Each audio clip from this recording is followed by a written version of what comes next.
La tos es un síntoma asociado a muchas enfermedades. Es un reflejo de respuesta como defensa del organismo contra agentes patógenos. Por esto, tienes que saber que en la mayoría de los casos no debe detenerse. Contrario a eso, que aumente en ocasiones puede ser un beneficio, ya que esto resultaría en un aumento de su función principal. Entonces, ¿cuál jarabe debes usar? Para eso, debes diferenciar el tipo de tos. Existe la tos productiva, la tos no productiva o seca, para las cuales usarás distintos jarabes, los cuales clasificaremos en antitusígenos, mucolíticos y expectorantes. Antitusígenos actúan en el centro medular de la tos para controlar el reflejo, disminuyendo a nivel central su aparición a través de distintos procesos.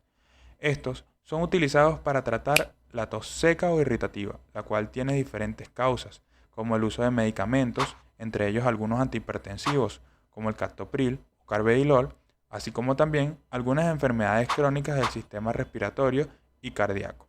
Entre ellos se encuentran algunos como el dextrometorfano, el dimemorfano y la clofenastina, los cuales se comercializan como Flutox, Jonal, Vic44, entre muchos otros.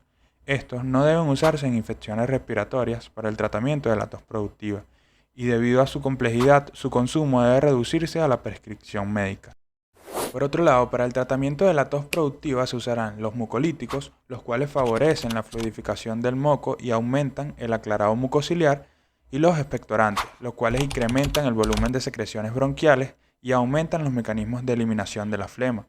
En la mayoría de presentaciones, estos se comercializan de forma combinada.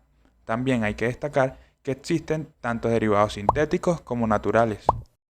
Podemos verlos en presentaciones como la bromexina, el Broxol, Mucosolvan, Bisolbón, entre muchos otros.